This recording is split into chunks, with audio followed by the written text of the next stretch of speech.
before someone becomes a leader, everybody thinks, well, leadership's where all the perks are.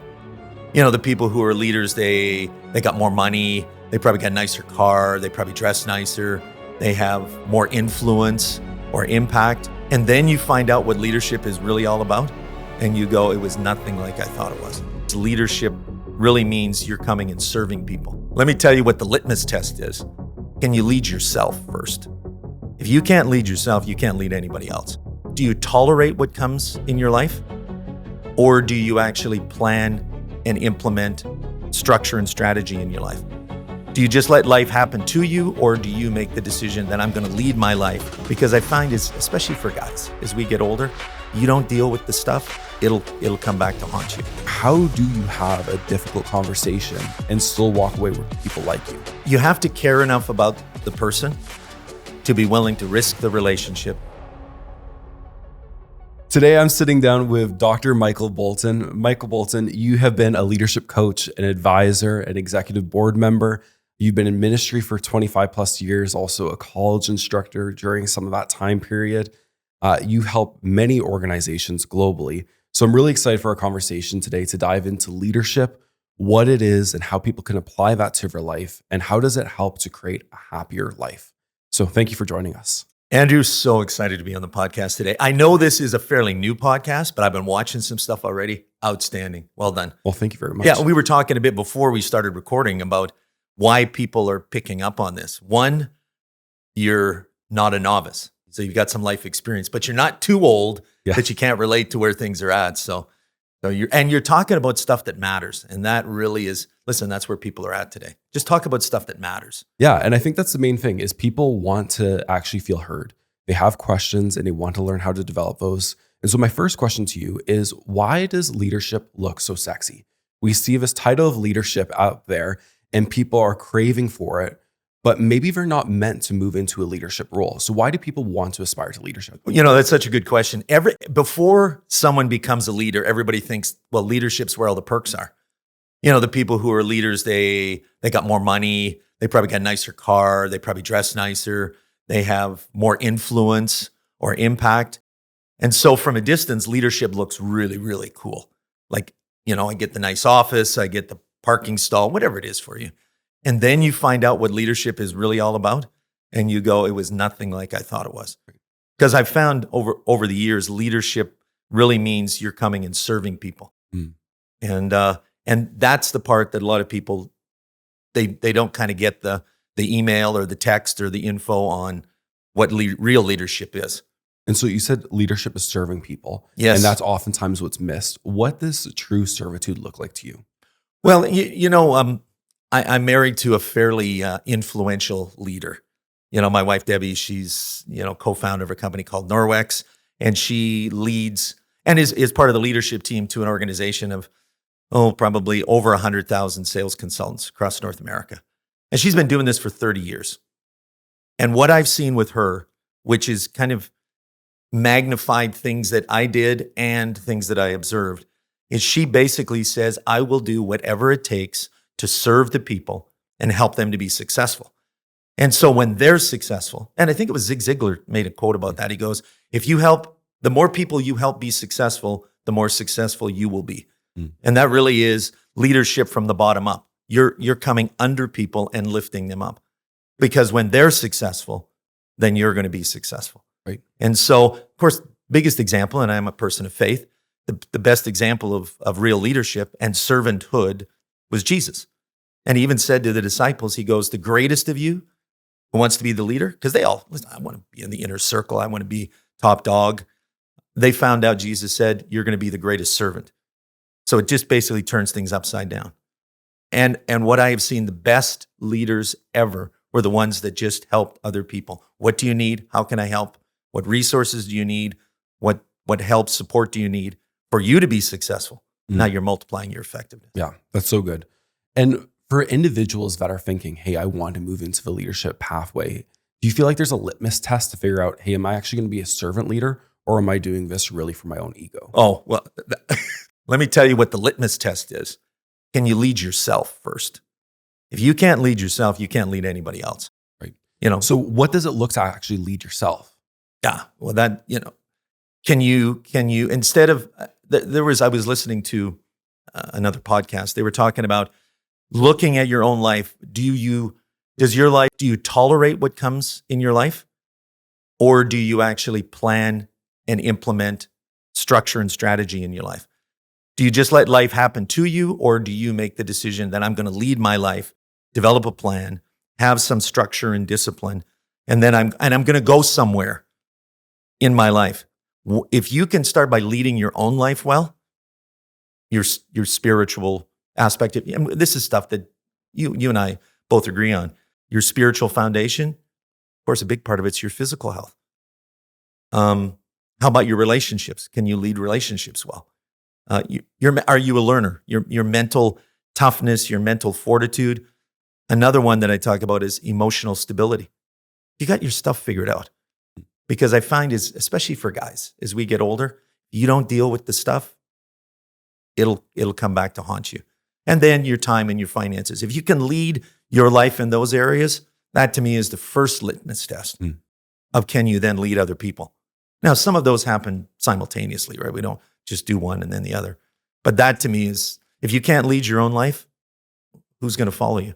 So take me back to your early stages when you first thought, hey, I think that I might be a good leader. Like, what did that look like for you to start developing that skill set and then actually applying it in the real world? Well, one of the challenges that I found in my own personality, I'm a bit of a people pleaser. Like, I want people to like me.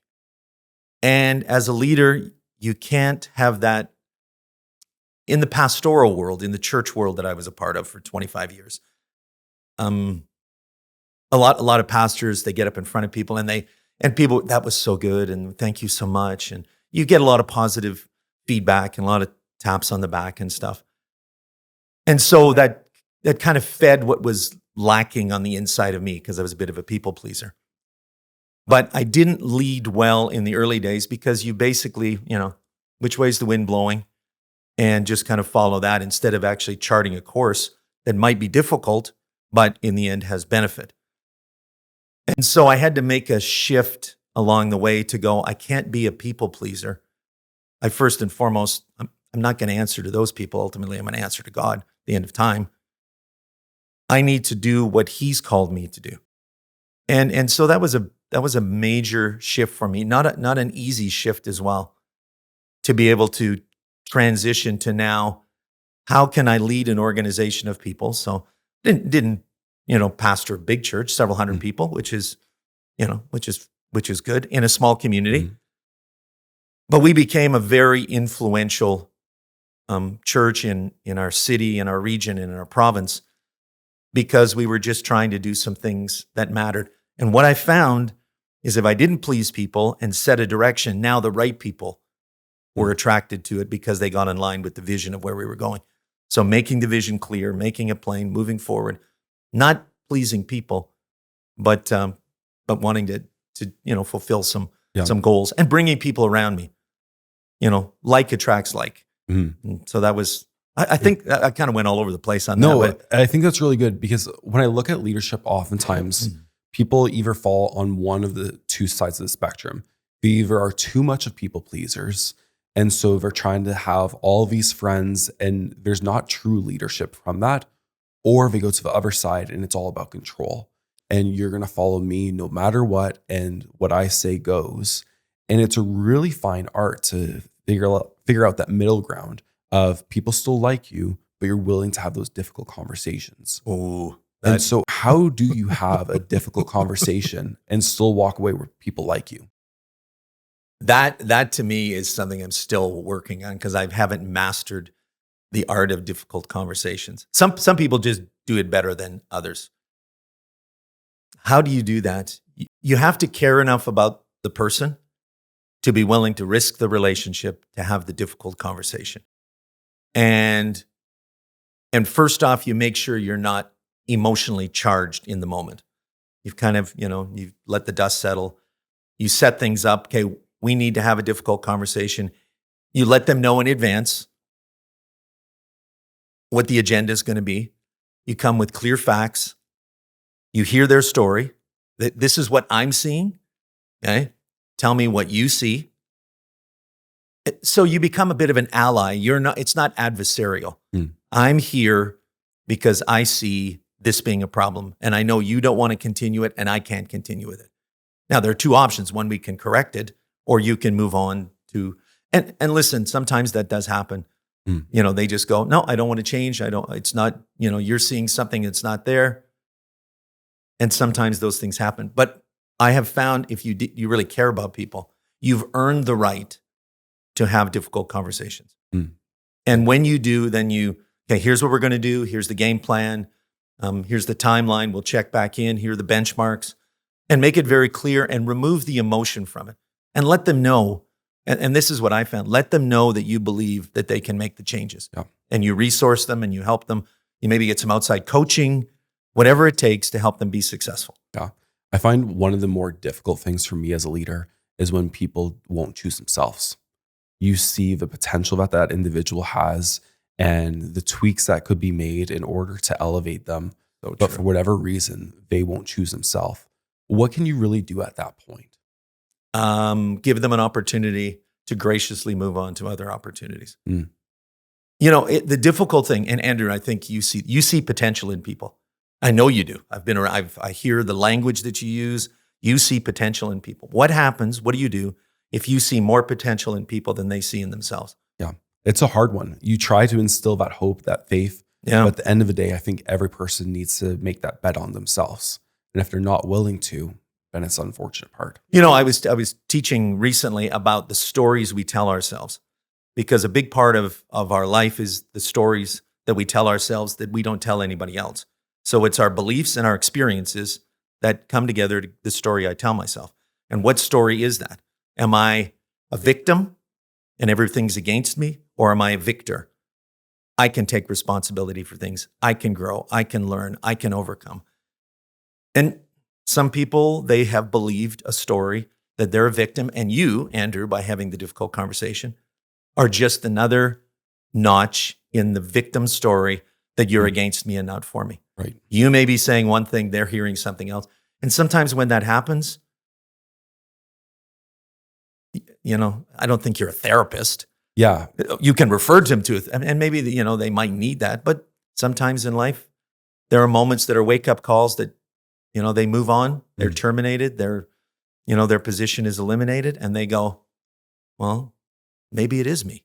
Right. Yeah. And maybe the best thing you can do for them is to cut them loose and let them know, listen, you need to make some changes. I care enough about you to let you know you need to make some changes, because this can't be tolerated, not here and not anywhere else. Yes. Yeah. And I think that's so powerful. I also love what you said, but you're not a therapist. And I think oftentimes as a leader, you feel like you become a therapist. I think you'll appreciate this story. At my organization, it was Halloween. And so we all decided to dress up as Harry Potter characters. And so one lady, she dressed up as Lord Voldemort. So wear a bald cap, painted herself white makeup. And we go into a one-on-one coaching session and she breaks down. And just life has been really hard for her. And so Lord Voldemort is in front of me crying with white face makeup going down her face. And I'm trying to figure out, how do I effectively coach to this, be a good leader, not a therapist, but actually help move this conversation forward. And it's one of those moments that sticks to me. And she often will reach back to me. She's no longer with the organization, but says of just that moment stood out to her of willing to take it seriously. But then outside of it, we can joke about it and realize how funny of a moment it was. That's great. And interesting, her choice of characters. Yes. And maybe that equated, I don't know for sure, equated to the issues she was dealing with. Mm-hmm. I'm just thinking, there's probably a connection there. Yes. Yeah, definitely. So we have leadership within organizations, but then you also have leadership at home. And sometimes that can feel very different because it's the people you love, it's the people you care about. How do you truly lead at home, whether it's your spouse, your children, even yourself? Well, before I got married, I knew everything about marriage. And then reality hits, right? And you go, oh, I don't know near as much as I thought I did. Oh, I understand women. No, you don't. And I've been married 42 years. Debbie and I have been married 42 years. That we've learned a lot of things. I still don't have. I said to her the other day, I don't understand you, but I do get you. Like I know how you think. I don't understand how you think. Because It's wired differently than my brain. I know that for sure. And we were laughing about it, going, but I do get you. And I do get how you connect things together. So I'm going somewhere with this. And then, of course, I thought I knew everything about having kids. And then we had 3 kids in 3.5 years, 3 boys. And all of a sudden we wake up and we go, what the heck? Diapers and everything that goes along with that. Yes. Anybody that, and listen, before I'd never changed the diaper before my own son. Never once. I go, how do you do this? Which way is it? You figure it out. It's not that difficult. I'm university educated. I probably can figure out how to put a kid's diaper on. A diaper you'll figure out. Yeah, I can figure out. And there's a few, funny stories, especially with boys, right? Yes, of course. Yeah, okay. That goes along with that. And then now becoming a grandfather. So I got 5 grandkids. The is just turned 11. And it's so cool. Now, back to your idea of how do you lead. Once I figured out that my job isn't to tell, my job is to serve. Now, early on with kids, they need a little bit more telling. But if you're going to raise a mature kid, from childhood to adolescence to adulthood, you need to gradually move towards them doing more things and being an instructor. And so leading to me was serving. Now, here's a story about my wife and I. Probably 25 years ago, we were having some real challenges and needing to make some changes. And I remember I had a real sense, I woke up the one day, I had a real sense that the Holy Spirit was impressing upon me some changes need to happen because it's holding back Debbie. Okay? And this is the sense that I got. I am going to hold you accountable, Mike, for the gifts that I've put in Debbie. Mm. And if you do things that hold that back instead of supporting it, because I brought you together for a purpose, not just to procreate, not just to have more kids on the earth, but there's a purpose in this marriage. And it was to allow her to be all that I have created her to be. So don't hold it back. Probably that one thing was the most profound shift for me. So we'd already been married 15 years, and that shift happened, and everything changed. It began the process of things really changing, where now I would come to her and go, what do you need? How can I help? How can I support? And again, it comes back to servant leadership. My job, here's what I said with our kids when they were young. My job is not to make the decisions. My job is to make sure the right decision gets made. If Debbie comes up with it, or even you guys come up with it, that's what we're going to do. And so I don't have to be the big boss. I just have to be the best servant. And boy, I tell you, it's changed our marriage, changed our family. And now I see it because we modeled it. I see it in my sons and their marriage. Yeah. And I go, whoa, now that's impactful. So that is very powerful. Because I think, and this is something that my wife Emily actually was talking through recently, is the fact that most men don't get modeled true leadership. Oh, so true. And so they get into a relationship, they become married, and they hear, well, I'm supposed to be the leader. And so leadership, again, goes back to that control element of, well, what I say goes, and this is how we're going to move life forward, and so on and so forth. So outside of having that revelation from God, which that's incredible, but most people don't get that revelation moment. How does someone actually teach themselves of, it's okay to still lead, even if that means in this moment, I'm going to be second chair leader and I'm going to let someone else take charge? Well, one of the things, because Debbie and I didn't have, my parents separated and they finally reconciled. My dad was an active alcoholic when I was growing up. Obviously, stress on the family. My parents separated multiple times. My dad got help, went to AA, got his life turned around. My parents reconciled, and so the last years were good. Debbie's parents separated when she was 10 and ultimately divorced. So we didn't have the greatest role models. Okay. We made a decision early on. Divorce was never on the table. Okay. That was number one. We'll figure this out, but we are not getting divorced because we personally were impacted by a fractured family. And we're not doing that to our kids.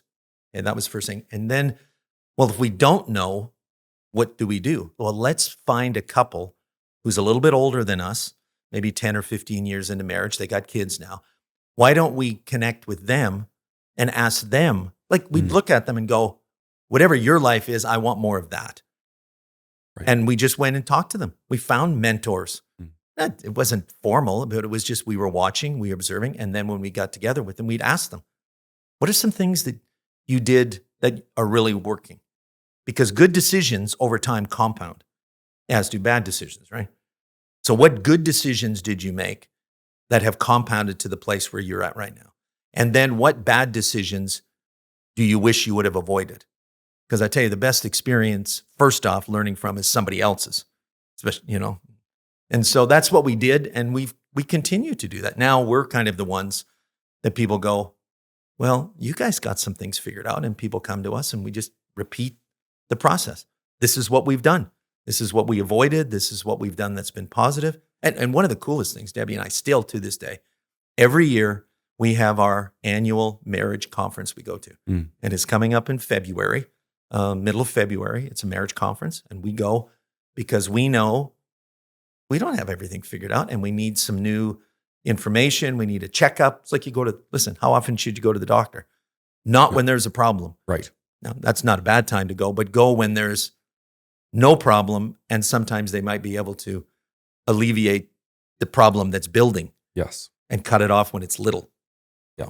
Yeah. And I think that philosophy applies in so many areas of life. Yeah. I look at finance because that's my background.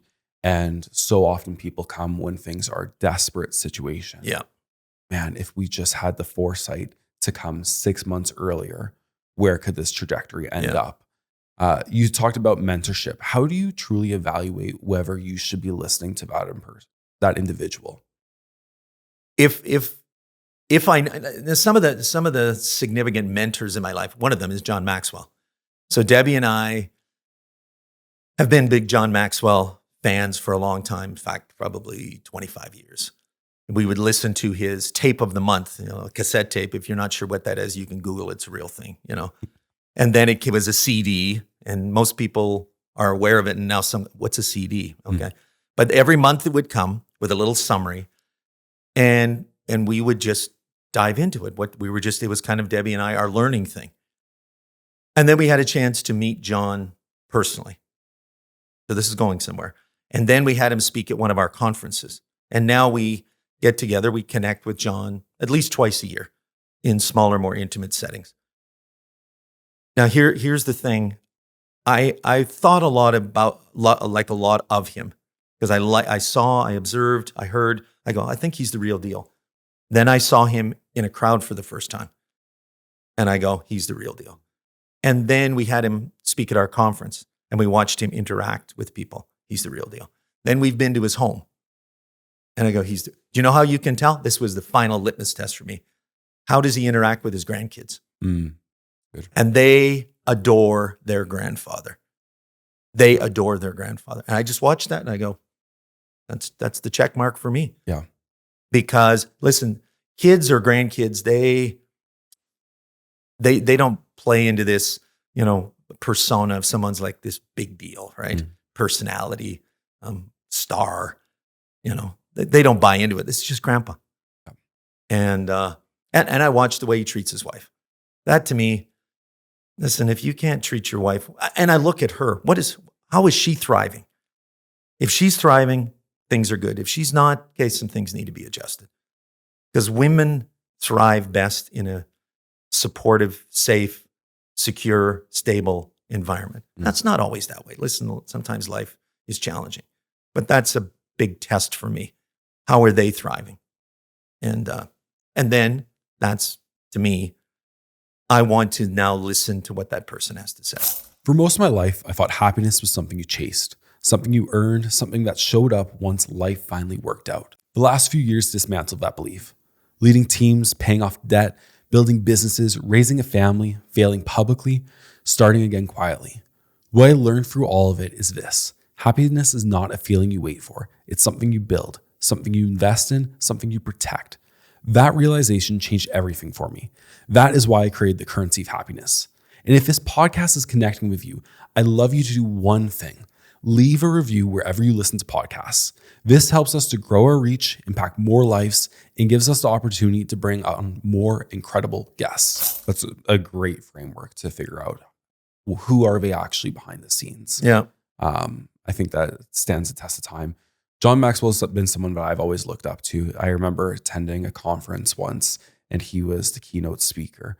And it was a 3-day, and then the last day was Sunday. And so he did a Sunday morning service. Of course he would. Of course. And so many people had no clue what a Sunday morning service were. So they attended thinking, well, this is just going to be another leadership session. talk. Yeah. And at the end, they did an altar call. And I watched a stadium of about 5,000 people, and hundreds upon hundreds were going to the stage. And I sat there and I just wept. Yeah. And Emily looks at me. She's like, what is going on? She's like, I didn't know that you can mix business and faith in this way before. And seeing how powerful leadership truly can be, and helping people make the ultimate choice in their life. So I'm interested, because you get to see John Maxwell in a more intimate setting than others might. What's the number one thing that you've learned from a multi-time best-selling author that's written so many books, changed so many people's lives? What's the number one thing that you've learned? The number one thing about him is how important his faith is. It is absolutely foundational to everything that he does. Now here's the key thing. He talks about, I'm a person of faith, so he doesn't push it on people. Now here's the key, I kind of, you watch someone and you're going, okay, how does that fit together? Here's what I've discovered. What John does is he adds so much value to people in the stuff of life that they're dealing with. How do I lead myself? How do I communicate better? How do I lead a team? How do I have difficult conversations? All of these things that he writes, that's kind of his ecosystem. He first adds so much value, he's earned the right now to talk about the other stuff that matters, not the other way around. I think sometimes as people of faith, we're way too quick to want to share our faith, and we haven't earned the right to share it yet. And that to me has been a game changer for me. Flip the script around. Just be patient. Be patient. Add value to people. Love people. Encourage people. Bless people. Do whatever you need to. Now, when the opportunity comes, you've earned the right to talk about the other stuff that's difficult to talk about. Yeah. Because faith is very personal. And a lot of people have a lot of confusion about it. They have a lot of misunderstanding. They might have some embarrassment, like I'm strong in these other areas and I don't have a clue about faith. I feel like some kind of novice, or it's okay. Everybody feels that way. And earning the right to talk about the stuff that matters. Yeah. That's what John does well. Because with some of the most, I've seen him with some of the most successful people in the world. And I watch him, how he handles that. Nobody even comes close. He is so gifted at it. But he's worked at it too. Yes. Yeah. He's worked at it. And he's been doing this for 60 years, 55 years. I mean, It's not that he has this comment, if you're not good after doing it for 55 years, maybe you chose the wrong thing. Right. It's kind of funny. But he is a master. And those services, it's just it. Yeah, there's so much impact. I'm interested because you talked about this idea of adding value to people first before having that conversation. Yes. And I know that there's so many people that might say, well, what about the sense of urgency? I think of this story, and I can't remember who it was, but there was a church in Europe where this pastor was giving this sermon, and he said, and if you're interested, come back next week and I'll tell you the answer to the question. And so everyone left, and then that week there was a church fire, and the building went down, and all those people that he was hoping to give the answer to, he never got the chance. And it was this thing that he pondered throughout the rest of his life is, did I waste it trying to create a moment, or should I have done it right then and there? And so where's that balance of you want to create value, but there is also a sense of urgency of you don't know when the next moment holds? Oh boy, that's a difficult one. I mean, timing is important, right? The right thing at the wrong time becomes the wrong thing. And so you want to follow, you want to have a sense of the right timing of things. And so I always leave it with people, if you're interested in talking more about this, I'd love to chat with you about it. But I put it on them because I don't know if they're ready to talk about it. Now that's, a group thing in a church setting, might be different than an individual setting.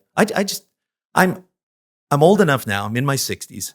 I'm old enough now to go, there's no rush for anything. Yet there is a rush because our days are numbered. But I want to follow the leading of the Holy Spirit in my life to know when the right time is.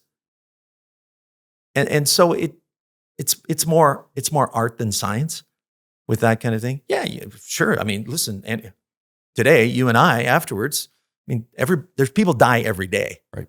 Okay. I'm just hoping today's not my day. Yeah, But, me too. but it could, and I think I'd be ready. But I'm not in a rush to go, I have to stand on the street corner, in our city and preach. Yeah. Just live your life well, plan well, share when it's appropriate. And I trust that prompting, that inner voice to go, yeah, this may be a good time to share. Yeah. And it might not be the right time to share. Because listen, do you like fishing, Andrew? I will go fishing. I'm not a good fisherman. Okay. I like catching. Okay. I say to people, I don't particularly like fishing. I like catching. Okay. So I like to go. But here's the thing with a lure. Sometimes the fish, you have to dangle it in front of them. They don't even know yet that they might be hungry. So you got to make it easy for them. So there's a lot of art to fishing, right? You get the bait out there and you want to attract the fish, but you don't want to make it too easy. They got to put some effort into it. Because if people put no effort into it, then it's not going to have any value for them. Mm. There's a big difference between I go, if you're interested, let me know. And then they ask, now that shows me they're interested. Yeah. So That's that really would good. kind of answer that question a little bit. And I like this art and science because I think that applies in so many different areas of life. And when I think of happiness, there is this art and science to it. We were talking earlier about Dr. Arthur Brooks. Yes, Harvard business prof. Yes. One of the most popular professors at the university. Mm-hmm. I mean, waiting list for his classes. They joked about it. The students secretly recording it and posting it online because they can't get into the class. He knows about it. He's just, he laughs about it. Yes. But he goes, that's kind of cool that people would be so interested at a business school on a class on happiness. Yes. It feels opposite of what we're taught. You think that business is a pursuit of something and happiness. Yeah, like business is very tangible, right? Yes. There's your financial bottom line. There's your profit and loss statement. There's your balance sheet. There's your, your depreciation schedules and all this kind of stuff that goes into business. Very science, math, HR and all these kind of technical things. Happiness, you can't quantify that. Oh, you actually can, because that's what he does. And you and I were just talking about it, Arthur Brooks. Can I mention those four things? Yes, please do. Because they were a game changer for me. And this guy only came on my radar, probably 3 or 4 years ago. And I go, where's this guy been? And so I heard him speak online, and then I followed up. He did a TED Talk about happiness, and then I follow him on podcasts. And basically to summarize 4 things that really solidify happiness in the long term. He goes, the research backs this up. Number 1, faith. He's a person of faith. He goes, faith is foundational to happiness. And he calls it sowing into your future happiness retirement account. I like that. You work on your faith. You sow into your faith. So this morning, one of the things I do every morning with my cup of coffee, because I'm a better person after I have my cup of coffee. I'm better. I think we all are. Yeah. People go, do you like coffee? No, I really like coffee. Yeah. Am I addicted? So people said you should quit drinking coffee. I go, no, I'm no quitter. I'm not going there. Okay. So in the morning, and then I read the Bible. And one of the things I read through the Bible every year, but I also read the book of Proverbs every month. And I've been doing it for 7, 8 years. Every month, one proverb, one chapter of Proverbs every month, every day for the month, and then just rinse and repeat. And it's amazing the stuff that just kind of fills your mind, and it builds my faith. And then we connect with the church. I serve in the church and do whatever we need to help. Okay, faith. And then family. Listen, at the end of days, and I've seen people, they accumulated everything physically in this world, and they have no wife, they're divorced. Their kids don't like them. their grandkids, the kids won't let their grandkids see them. And I go, well, what kind of life is that? That's insanity, that you gain the whole world and lose what's most important. Because we're all going to leave a legacy. Everybody needs to know that you're leaving a legacy, but you leave the legacy in people. And I'm leaving a legacy in my children and my grandchildren and future. Okay, so family number 2. Meaningful friendships, deep, meaningful, and abiding friendships. People that you do life with. And you don't have to prove anything to them. You don't have to check, well, I'm, successful, or these are people that you can share your successes, your wins, and your losses, and they still love you the same. Those are friendships for life. And then number 4, meaningful work.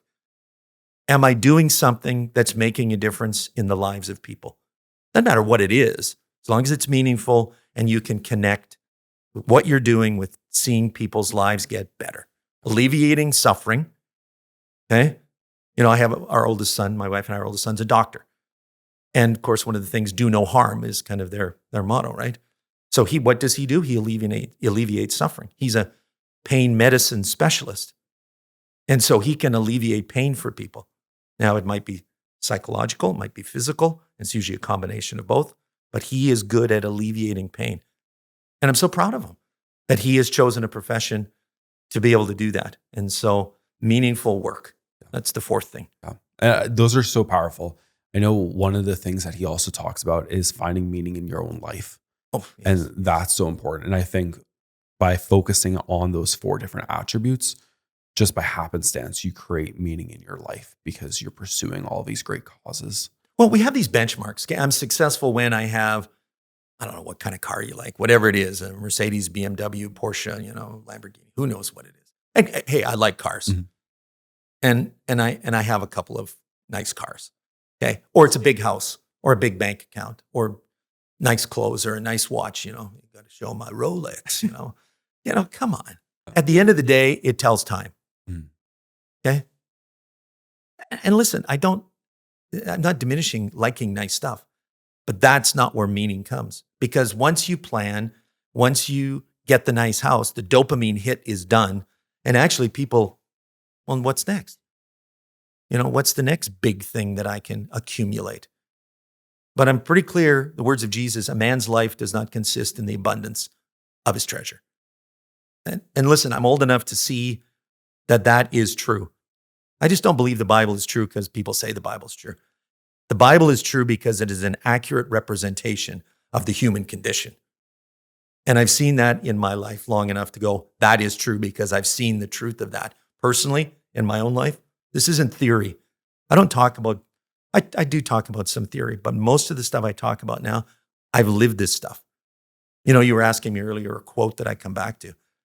John Maxwell quote, "What hasn't been tested can't be trusted." And if it's tested and proven true, now it can be trusted because it's got a track record. And so that's a really favorite quote of mine, and I come back to it often. Is this stuff tested? Yes. First off, have you lived it? Does the research back it up? I'm a bit of a geek when it comes to that. I want to know, is there something to back this up? And if it is, okay, now I can talk about it because I've lived it. I believe it's true. The research backs it up. And I'm pretty good at helping people structure to go, this is what you could do with this information. Yeah, which is really good. You've been through tests, and I know that inspired you with Life Rekindled and some of the books that you've written. Yes. Do you want to share why you decided to start your Life Rekindled and the books that you wrote? That's great. It was kind of coming to the point where, okay, I got to put some kind of ecosystem together of what drives me and what I'm passionate about. Because listen, not that I have ADD, but I got shiny object syndrome. It's new, exciting, and I love to learn just for the pure enjoyment of learning. But it's got to translate into something that has a direction to it. So a number of years ago, kind of came together. Okay, what's in my ecosystem? What really drives me? And so, got 2 books. Here, I'll just slide that over to you there. Yeah. So this is the second one. Let's get to the first one here. Okay. I'll slide that over to you there. Perfect. Was Ignite Your Mission.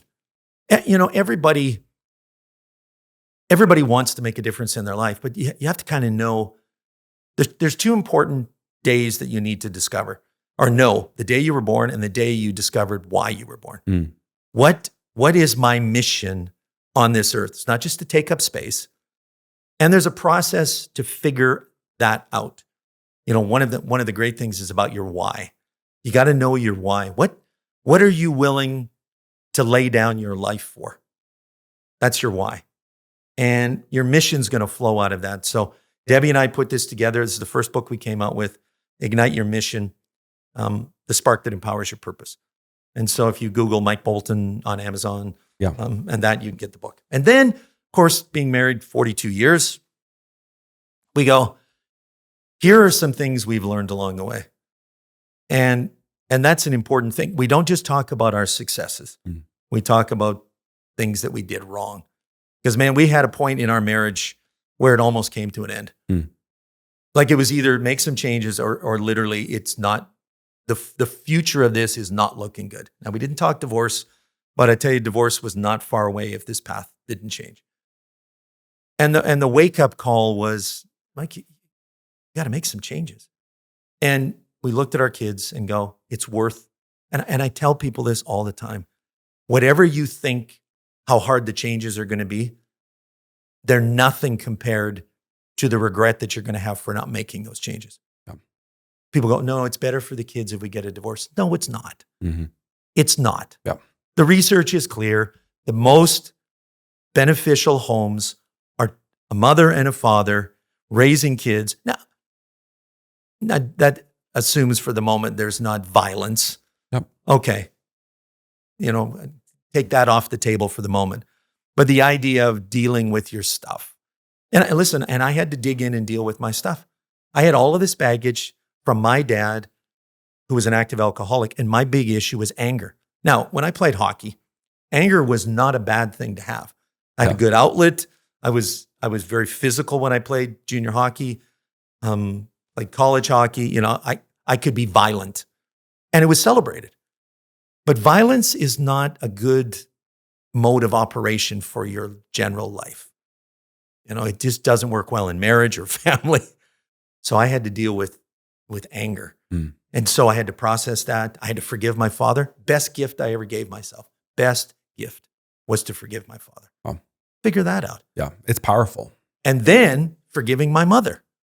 We laugh about it. I go, listen, my mom, she was, she could chirp at him and nip at his heels like a little chihuahua sometimes. I go, jeepers, if I was married to someone like that, I would have drank too. Now, listen, mother, if you're listening to this, I don't mean that in a negative way. I'm just trying to be funny and honest, and probably my humor is not always appreciated. But this idea of you have to forgive people because it kills you. And what it was doing is feeding anger. And so that was a big shift that I had to deal with. And so Debbie and I got some ministry. We got some prayer ministry. Some major things happened. And some major changes and changed the trajectory of our marriage. So we talk a little bit about that in the book. Which is really powerful. Yeah, and then there's some other books that are kind of in the ecosystem. There'll be a future one on communication. There'll be another one on mindset, which is something, some basic stuff on leadership lessons I've learned. So I got a few more in the pipeline that are coming. So we got to follow you. Oh yeah, you got to follow. Lifeforkindle.com. So which is very exciting. I know that you talked about anger, and I would love to just pinpoint that a little bit because I know that's something that I've struggled with in my own life. Of this idea of, I think it ultimately comes back to control. And the best way to control a situation is to get angry, raise your voice, do something that you're probably going to regret afterwards, but you're too embarrassed to actually admit. Individuals that are dealing with anger, what would you recommend for them? Here's something I discovered. You're going to have another guest on, Ryan Gauntz, who's a good friend of both of ours. And I was traveling with my friend Ryan.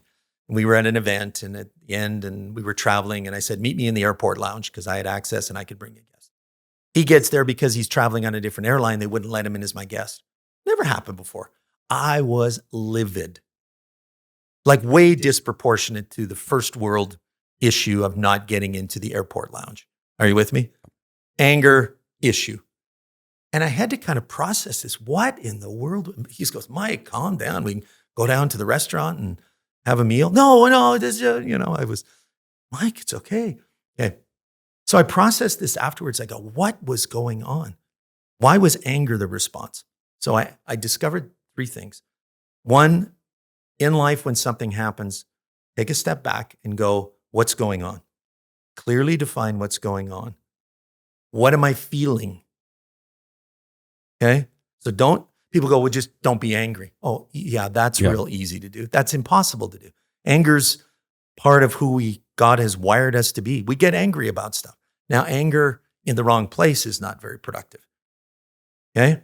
What am I feeling? And here's the third question that I ask myself now, where is it coming from? So I went through that process. I found out I'm angry. Okay. Here's the situation. It was not commensurate with the issue. The third question got me to a place I didn't know I needed to go. And as soon as I asked that question, I saw a picture of an 8-year-old boy in our house growing up. My dad was drunk. His 2 friends were there. They were drinking, laughing. My dad called me in and he embarrassed me in front of his friends.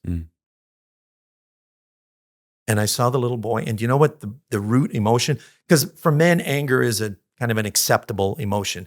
For men, crying, not so acceptable. For women, a little more acceptable, right? So women the default can be crying. Men, it can be anger. But it masks what the real issue is. Because the real issue was embarrassment. I was embarrassed because I couldn't fulfill what I had promised my friend and had planned for him to join me in the airport lounge. Well, you talk about it, an eye-opening experience. I prayed. I forgave my father again. I had peace return. And it gave me such clarity and insight that when issues come up now, that I'm feeling something, I stop and I go through my 3-step process. What's going on? What am I feeling? Where is it coming from? Game changer for me. And that has helped me so much process. That would be a part of that emotional maturity component of my life. Know what's going on. Know what's going on. Yeah. And stop blaming it. You made me mad. I used to say that to Debbie. No, she did something that I chose to get mad about. But do I have some agency in my own life? I can choose my attitude, I can choose my emotions, and I can choose my actions.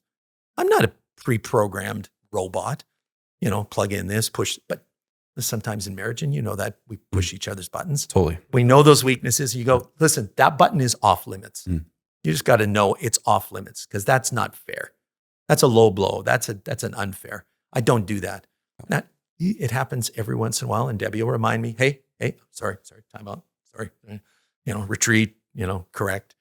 But you've learned, and boy, I tell you, my kids now, we've talked about this, and they go, Dad, I remember when you were an angry person, when we were really little, and then all of a sudden you weren't angry anymore because I dealt with my stuff. Yeah. That's so and I important. say to guys, listen, it's worth every investment. It's not as hard as you think, but it's not as easy as some people might make it out to be. It'll take work and digging, but it is worth everything for your future. Yeah, I agree.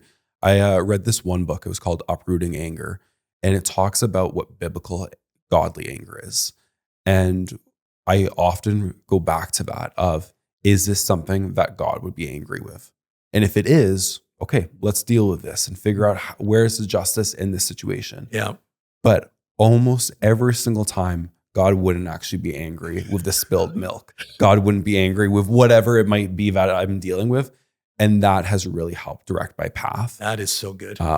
Now, I don't always hit the mark. Like, there has been moments where that isn't the case. And I'm so thankful for kids that just see behind that moment. I remember putting our middle boy to bed once and just frustrated of like, this isn't going well. And I put him to bed a little too hard. And he looked at me and he said, Daddy, please never do that again. And just the way he said it hit me. And I started to tear up. And I said, I'm sorry, Leo, I won't do that. And he's like, I know that you won't. And I trust you. Whoa. And this is a 3-year-old telling a 30-year-old. That's a game changer right there. And that really shifted my parenting as well of, I need to focus and ensure that I'm creating a safe environment because I don't want to break that trust. Kids are amazingly forgiving if we're willing to ask them for forgiveness. Yeah. And I tell you, people go, well, no, you don't. No, you do. Listen, you were harmed by your parents, even unintentionally. They probably didn't wake up. How can I do things to Andrew that are going to scar him for life? Today that's a good day to do that. No, they don't do that. Generational issues are modeled generationally. Generational blessings are modeled generational, and generational curses are modeled generationally. Our job is to interrupt them. Continue the generational blessings, interrupt the generational curses by seeing them for what they are, dealing with them, like acknowledging them, dealing with them, bringing forgiveness to bear, cleaning them away, and then laying in a new path. And of course, obviously, what you did with your son it changed the future trajectory of your relationship. Yeah. He may not remember, but it has marked you for life. Oh, that it marked will always you for stay, life. yeah. And you will tell that story to others. Yeah. And it will help them. Mm. I go, how do I know God's in something? When he can take my mistake and turn it into something good. Yeah. But I have to allow him to do that, to work on me so I can communicate. Listen, there's things I'm embarrassed about. I had a moment when the kids were little. I hated Lego because they dump it and I stepped on it, and I don't like stepping on Lego. And I stepped on it. I was mad. I grabbed one of their little play chairs, threw it across the room, broke it, put a hole in the wall. And my one son, his eyes, he was terrified of me. He was terrified of me in that moment. But I dealt with that. And we've talked about it since. And he goes, I remember that day, Dad. It marked him for life. Mm. But he goes, you weren't that person after that. Cool. Mike, I know that we need to land the plane. What is one book that you would recommend to someone that is looking to grow in their leadership? Wow. Anything by John Maxwell. Anything? It is a good start. But there's one book that probably shifted things. It's a book by Dr. Carol Dweck, D-W-E-C-K, called Mindset. I came across it 15 years ago. Game changer for me. Just another book that kind of marks you. There's one by Amy Cuddy, Dr. Amy Cuddy, on presence. Great book as well. She's got not a podcast. She's got a TED Talk, as does Carol Dweck. Those are some books. Listen, I always have like 5 or 6 books on the read. I'm reading a couple of Arthur Brooks' new books. Arthur Brooks' new books. I just ordered and I have, and I'm scanning through those. I like book summaries because it kind of gives me the meat without having to read the whole thing. But anything by John Maxwell is good, because this is real stuff. Mm-hmm. This is real stuff that's proven, and it works, and it'll change you. And you have an event that's coming up at the end of February. Can you share a little bit about that? We have an event. It's in Red Deer and Sylvan Lake, February 20th and 21st. So it's Friday, February 20th in Red Deer. It's a leadership day. We'll be having some live and taped. John Maxwell and others was a part of an event called Live to Lead. And then in Sylvan Lake on the Saturday, we're doing the same thing in Sylvan Lake on the 21st. And the link will be below, so you can kind of check that out if you want to get tickets for it. It's going to be a great day of leadership development. And so that's coming up in Red Deer and Sylvan Lake. Yes. I'm looking forward to it. It's so good every single year. Dr. Mike Bolton, what does happiness look like to you? Happiness is a sense of fulfillment that I'm doing the right things in the right season, in the right place, with the right people. Like I'm living who I was designed to be. Now, it's interesting in life, you don't wake up one day, you grow into it. So in my 20s, I was figuring some things out, 30s, 40s, 50s. We tried different things and really grew and had some success. And now in my 60s, hopefully 70s and 80s, I see myself as a bit more of a coach and a sage, where I can now share wisdom, continue to grow, but share the wisdom that I have accumulated, because I want to share that with other people. Here's what I've learned. And Debbie and I, we're people who just like to help people, and bless people and encourage people. Nothing makes us more happy than to see people we've helped have success in the area we've helped them in. So that to me, it brings a deep sense of fulfillment. But those 4 things: my faith, family, friendships, and meaningful work. There's the 4 checklists. Awesome. Thank you very much. Thank you, Andrew. Thank you again, Mike, for taking the time to share your perspective on leadership, responsibility, and building a life that lasts. If this episode hit home for you, do me a favor, leave a review wherever you listen to podcasts to. That way it will help reach more and more people so we can grow our audience and bring on more incredible guests.